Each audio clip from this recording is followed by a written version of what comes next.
बालाघाट में सहकारी समितियों के कर्मचारियों द्वारा विगत 14 दिनों से अनिश्चितकालीन हड़ताल की जा रही है, जिसे कांग्रेस की बालाघाट विधायक अनुभव मुजारे, वारासनी विधायक विवेक विक्की पटेल द्वारा समर्थन दिया गया और सहकारियों कर्मचारियों की मांग को सरकार से शीघ्र पूरी करने की बात कही। बता देवे कि सहकारी कर्मचारियों द्वारा समान कार्य समान वेतन दिए जाने, कर्मचारियों को जिला बैंकों में चयन करने, अक्टूबर 2023 से प्रति विक्रेता 18 माह का 54,000 रुपये का भुगतान 34 जिलों में लंबित है।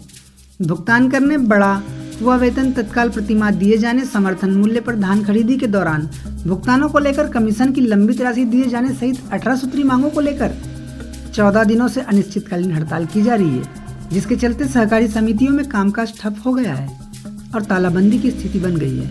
सहकारी कर्मचारीगण जिला मुख्यालय में प्रदर्शन कर रहे हैं, जिन्हें कांग्रेस विधायक अनुभव मुजारे और विवेक विक्की पटेल ने समर्थन देते हुए कहा कि वह सहकारी कर्मचारियों की मांग के समर्थन में है और आंदोलन को हमेशा सहयोग देंगे। आवश्यक होने पर सड़क व सदन में भी उनकी आवाज को उठाने में सहयोगी बनेंगे। आइए देखिए हमारी पूरी खबर। इससे ना तो लोगों को खाद मिल पा रहा है, भजिया मिल पा रहा है, ना कि गरीबों को राशन मिल पा रहा है, ना ही किसानों का पंजीयन हो पा रहा है। तो जल्दी शासन प्रशासन उनकी मांग पूरी करो और उनको वापस काम में भेजे। ये बात जो हमने उठाई थी वहाँ। तो ये बात क्योंकि मैं हमेशा बोलता हूँ कि सहकारिता जो है हमारी किसानों की संस्था है और कहीं ना कहीं साहूकारों से मुक्ति पाने के लिए संस्था का निर्माण उस तत्कालीन समय इंदिरा गांधी की थी कि हमारे किसान से किसी के पास न जाए, किसी का कर्ज न ले और हर किसान इसमें शेयर होता है। किसान सहकारिता का मालिक होता है सोसाइटी का। पर ये सरकार कहीं ना कहीं कुछ सालों से चुनाव नहीं करा रही है, सत्ता का केंद्रीकरण कर रही है। ना मंडी का चुनाव, ना नहर का, ना सोसाइटी का चुनाव नहीं करा रही है। तो हमारा किसान उसमें अध्यक्ष होता था, पदाधिकारी होता था, 11 सदस्य होते थे, वो अपने हक की बात करते थे। चुनाव नहीं करा रही। वो तो सुप्रीम कोर्ट का दबाव बना तो नगर पालिका और पंचायत चुनाव हो गए। तो यहाँ जैसे मैंने कहा कि हम आपका समर्थन करने पहुंचे हैं। हम चाहते हैं कि आपकी पूरी तीनों चारों समस्या जो मांगे पूरी हो। हम सरकार पे दबाव बनाएंगे। आप भोपाल घेराव करें, वहाँ पे आपके साथ आएंगे, विधानसभा की बात उठाएंगे। यहाँ जिला स्तर पर भी जो जोशी जी हैं कलेक्टर साहब से बात करेंगे। जैसे आपने कहा कि अभी बहुत से अभी हमारे भैया लोग आरंभ से आए, वहाँ कोई भी अधिकारी नहीं है। एक अकेला साहू भर है, बाकी कोई अधिकारी नहीं, कुछ नहीं है। क्यों कुछ नहीं है? तो हम चाहते हैं कि आपकी पहली मांग है कि 60% हमारे जो अधिकारी कर्मचारी इनका बैंकों में चयन हो। इसके लिए जैसा आप बोलेंगे हम दबाव बनाने के ऊपर प्रयास करेंगे। दूसरी बात जो है कि पिछले बार 1500 कुछ किसानों का भुगतान हमारी सोसाइटी से हुआ, 6 करोड़ रुपये उसका हुआ आपको मिले। इस अधिकार की लड़ाई में, शोषण के खिलाफ खड़े होने की इस लड़ाई में आपने बहुत मुखरता के साथ अपना समर्थन यहाँ पर दिया है। मैं आपका अभिनंदन करती हूँ, स्वागत करती हूँ, वंदन करती हूँ। बहुत लोग बहुत बातें करते हैं, लेकिन जब लड़ाई की बात आती, जब मैदानी लड़ाई की बात आती है, जब संघर्ष की बारी आती है, तो काफी लोग पीछे हट जाते हैं। ये आपने भी अपनी जिंदगी में बहुत देखा होगा और हम लोग भी देखते हैं। लेकिन हमारे जैसे लोग हमेशा अन्याय के खिलाफ लड़ते हैं, शोषण के खिलाफ लड़ते हैं, जाति के खिलाफ लड़ते हैं और जहां गलत होगा वहां हमारी आवाज जरूर उठेगी। सच के साथ लड़ाई, सच के लिए लड़ना हमारा कर्तव्य है और यही हमारे समाज सेवक होने का प्रमाण है। आज हम आप सबके आशीर्वाद से, आपकी कृपा से, आपके सहयोग से मध्य प्रदेश विधानसभा के हम सदस्य हैं। हम अपने आप को गौरवान्वित महसूस करते हैं कि मध्य प्रदेश के 230 विधायकों में हम भी शामिल हैं। तो हमें शामिल कराने वाला कौन है? आप ही लोग हैं ना। आप ही की ताकत है, आप ही का सपोर्ट है, सहयोग है, सद्भावना है, आशीर्वाद है, जो हम वहां तक पहुंच सके हैं। और आपके लिए अगर हम वहां पहुंचकर भी अगर आवाज ना पहुंचाएं, ना उठाएं, सरकार के कानों तक अगर आपकी आवाज बुलंद हम अपनी तरफ से ना करें, तो हमारा वहां बैठना सही है कि गलत है? आप बताओ। इसलिए हम सब यही कहते हैं, खासकर मैं तो, आप जानते ही हैं मेरा संघर्ष, आप अच्छे से जानते हैं। विक्की भैया आप बैठे तो निश्चित रूप से उनकी लड़ाई भी जमीनी भी होती है और मैदानी लड़ाई के साथ सदन में भी होती है। तो मैं और हम सब सड़क से लेकर सदन तक लड़ने पर विश्वास करते हैं। जैसा मेरी चौहान जी से, हमारे परिहार भैया से बहुत देर से जो चर्चा चल रही थी, इसी संदर्भ में चल रही थी। कितना शोषण है, कितनी जाति है, कितना जुल्म है।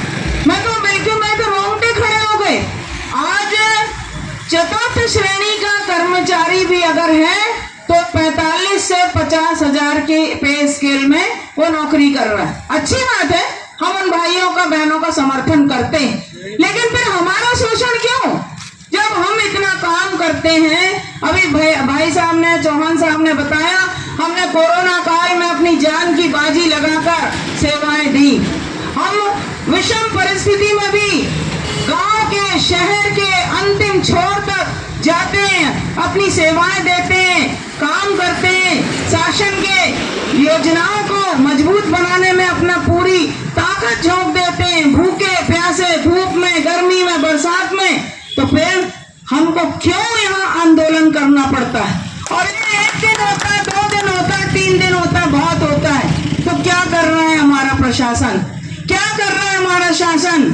अभी परसों हमारे मध्य प्रदेश के मुख्यमंत्री डॉक्टर मोहन यादव जी का कटंगी में, हमारे जिले में ही आगमन हो रहा है। और मैंने देखा माननीय मुख्यमंत्री जी जब भी आते हैं, जमीनी बात कुछ नहीं होती, बहुत बड़े भाषण देना, बड़ी घोषणाएं करना, और उसके बाद स्वागत सत्कार के बाद प्रोटोकॉल का पूरा उनको जो सम्मान लेना है वो मिलना ही तय है, और उसके बाद वो चले जाते हैं। और हमारे यहाँ का नागरिक अपने आप को ठगा सा महसूस करता है।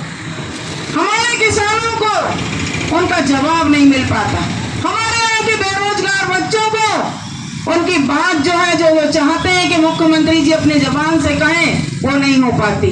आप भी इस उम्मीद में बैठे हैं कि माननीय मुख्यमंत्री जी परसों आएंगे तो शायद हमारी ये जो मांग है, जो भैया ने मुझे मांग पत्र दिया है, मुझे सौंपा है, आप भी इसी उम्मीद में रहेंगे कि माननीय मुख्यमंत्री जी इन मांगों पर कुछ चर्चा करें, बात करें। लेकिन ऐसा होता नहीं, हो नहीं रहा है, और इसलिए हम लोगों को लोकतांत्रिक अधिकारों का उपयोग करना पड़ रहा है। हमारा भारत देश तो आजाद हो गया, और उन सभी वीर शहीदों को मैं शत-शत नमन करती हूँ जिन्होंने भारत देश की आजादी के लिए अपने प्राणों का उत्सर्ग कर दिया।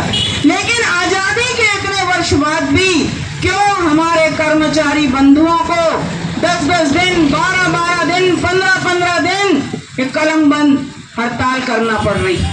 भूखे प्यासे रहकर दूर से अभी हमारे पदाधिकारी भाई लोग बता रहे थे, बिरसा से, दमोह से, गढ़ी से और कटंगी के इलाके से, वारासूनी क्षेत्र के दूर दराज इलाके से, लांजी क्षेत्र के इलाके से, दूर से हमारे कर्मचारी बंधु और बहनें हमारी आके यहाँ इस धरने में आती हैं। जबकि आज का दिन हम जानते हैं कितना महत्वपूर्ण है। आज बैठकी है, नवरात्रि का प्रथम दिन, हम सभी माता दुर्गा की आराधना करते हैं, और पूरी भक्ति भाव से 9 दिन तक हम पूजा पाठ करते हैं, व्रत करते हैं, उपवास करते हैं, माँ के मंदिरों में जाते हैं, माथा टेकते हैं। लेकिन आज दुर्भाग्य की बात है, डॉक्टर मोहन यादव जी के लिए ये सोचने वाली बात है, हमारे कृषि मंत्री, सहकारिता मंत्री के लिए सोचने वाली बात है कि जो हमारे सहकारिता क्षेत्र में जो लोग इतना बड़ा योगदान देते हैं, हमारे भाई बहन, आज वो इतने पावन त्योहार में भी अपना घर द्वार छोड़कर यहाँ आंदोलन करने के लिए मजबूर हैं। ये बहुत दुख की बात है। सरकार को जागना पड़ेगा, सत्ता को सचेत होना पड़ेगा, क्योंकि किसी का भी घमंड कभी स्थायी नहीं रहा है। सत्ता के मद में जो भी चूर हुआ है उसका विनाश हुआ है, तय है। कई उदाहरण आप देख लीजिए, अभी नेपाल में क्या हो रहा है, कैसे लोकतंत्र जाग गया और क्या हालत हो गई है। और हमारा तो भारत देश दुनिया का सबसे बड़ा लोकतांत्रिक देश है, दुनिया का। और लोकतंत्र का मतलब ही है जनता का राज। लोकतंत्र की जो डेमोक्रेसी का जो सिद्धांत है, जो परिभाषा है, वो क्या है? जनता के द्वारा, जनता के लिए, जनता का शासन। परम पूज्य बाबा साहब अम्बेडकर जी ने जो हमें संविधान दिया है, उसमें सबसे खूबसूरत बात यही है कि हमको अपने लोकतांत्रिक अधिकार मिले। हमारे वोटों से, हमारे मतों से हमारी सरकारें बनती हैं, चाहे वो राज्य सरकार हो, चाहे केंद्र सरकार हो, चाहे हमारे गांव के सरपंच हो, पंच हो, हमारे विधायक हो, सांसद हो, नगर पालिका के पार्षद हो, अध्यक्ष हो, हमारे वोटों से बनते। हम देने वाले, हम ताकत देने वाले, और आज हम परेशान हैं, हताश हैं, हमारा शोषण हो रहा है, हमको हमारी ताकत को बिल्कुल ही नकारा जा रहा है। हम ये बर्दाश्त नहीं करेंगे, किसी कीमत पर नहीं करेंगे। चौहान भैया ने, परिहार भैया ने मुझे कहा कि अगला चरण जब होगा हमारे आंदोलन का तो वो होगा मध्य प्रदेश के मुख्यमंत्री डॉक्टर मोहन यादव जी के शासकीय जो निवास है उसका घेराव होगा। जिस व्यक्ति का जो धान खरीदी की है उसका 18 करोड़ रुपए समितियों का भुगतान बाकी है। आज तक समितियों को 1 रुपए नहीं मिला। ऐसी परिस्थिति में मैडम क्योंकि शासन प्रशासन के तरफ से हमें कुछ नहीं मिलता, बस कमीशन पर हम लोग काम करते हैं। जब हमें ये सब पैसा नहीं मिलेगा तो बताएं मैडम, हमें रोड पे बैठना नहीं पड़ेगा, हड़ताल नहीं करना पड़ेगा तो और क्या करना पड़ेगा।